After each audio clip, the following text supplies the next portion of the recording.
ಅಂತ ಒಂದು ಸಾರ್ವಜನಿಕ ವೇದಿಕೆ ಮೇಲೆ ಅಂದ್ರೆ ನಿರ್ಮಾಪಕರು ಅನ್ನದಾತರು ಅಂತ ಹೇಳ್ತಾರೆ, ಅವತ್ತು ಅಣ್ಣ ಅವರು ಹೇಳಿದಂತ ಮಾತು, ಅಂಥದ್ರಲ್ಲಿ ಅವ್ರ ಬಾಯಲ್ಲಿ ಇಂಥ ಒಂದು ಮಾತು ಬಂದಾಗ ಅವತ್ತು ನಿಮ್ಗೆ ಯಾವ ರೀತಿ ಹೇಗೆ ಸರ್? ಇವಾಗ ನೋಡಿ, ಯಾವ ಮನುಷ್ಯ ಅಂತಂದ್ಮೇಲೆ ದುಡುಕಿ ಮಾತಾಡೋದು ಸರ್, ಅದು ಸಹಜ ಸರ್. ಯಾಕಂದ್ರೆ ನಾನು ಇಷ್ಟೆಲ್ಲ ಮಾತಾಡ್ತಾ ಇದೀನಿ ಅಂದ್ರೆ ನಾನು ತಪ್ಪುಗಳು ಮಾಡಿದ್ದೀನಿ ಸರ್. ನಾನು ತಪ್ಪುಗಳು ಮಾಡಿ ಅದರಿಂದ ತಿದ್ಕೊಂಡಿದ್ದೀನಿ.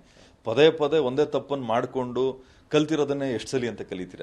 ಮನುಷ್ಯ ಅಂದವನು ನಡಬೇಕಾದ್ರೆ ಎಡು ಬೀಳ್ತಾನೆ, ಎಡು ಬಿದ್ಮೇಲೆ ನಡ್ಕೊಂಡು ಹೋಗ್ಬೇಕು ಸರ್. ನಾವು ಆ ಕಲ್ಲನ್ನ ಕಿತ್ತಾಕೊಂಡು ಕುತ್ಕೋಬಾರ್ದು ಸರ್. ನಾನು ಬಯಸೋದು ಇಷ್ಟೇ ಸರ್, ಯಾರು ಏನು ಬೇಕಾದ್ರೂ ಬೈಬೋದು ಸರ್. ನಮ್ಮಲ್ಲಿ ತಪ್ಪಿದ್ಯಾ, ನಾನು ತಿದ್ಕೋತೀನಿ, ತಪ್ಪಿಲ್ವಾ ನಾನು ಮುಂದಕ್ಕೆ ಹೋಗ್ತಾ ಇರ್ತೀನಿ ಸರ್. ಯಾವುದೇ ಕಾರಣಕ್ಕೂ ಒಬ್ಬ ದೊಡ್ಡ ವ್ಯಕ್ತಿ ನೋಡ್ಕೊಂಡು ಮಾತಾಡಬೇಕು, ಚಿಕ್ಕ ವ್ಯಕ್ತಿ ನೋಡ್ಕೊಂಡು ಎಲ್ಲರಿಗೂ ಒಂದೇ ನ್ಯಾಯ ಸರ್. ಎಲ್ಲರೂ ನೋಡ್ಕೊಂಡೇ ಮಾತಾಡಬೇಕಾಗ್ತದೆ. ಕೋಪ ಬಂದಾಗ ಮಾತಾಡ್ತಾರೆ ಸರ್, ಬಟ್ ಜನಗಳ ಮಧ್ಯದಲ್ಲಿ ಇರಬೇಕಾದ್ರೆ ಸ್ವಲ್ಪ ನಾವು ತಾಳ್ಮೆಯಿಂದ ನಡ್ಕೋಬೇಕಾಗ್ತದೆ. ಇಲ್ಲಿ ಅದೇನೋ ಆತ ಒಳಗಡೆ ಹೋಗಿದ್ದಾರೆ ಅಂದ್ಬಿಟ್ಟು ನಾನೇನು ಬೈಟ್ಸ್ಕೊಡ್ತಾ ಇಲ್ಲ, ಇನ್ನೊಂದು ಮತ್ತೊಂದಲ್ಲ. ಜವಾಬ್ದಾರಿಯುತ ವ್ಯಕ್ತಿಯಾಗಿ ಮಾಧ್ಯಮಗಳ ಕೊಡುಗೆನೂ ಆತನ ಬೆಳವಣಿಗೆಯಲ್ಲಿದೆ, ನನ್ನಂಥವ್ರು ನಿರ್ಮಾಪಕರ ಕೊಡುಗೆನೂ ಆತನ ಬೆಳವಣಿಗೆಯಲ್ಲಿದೆ ಸರ್.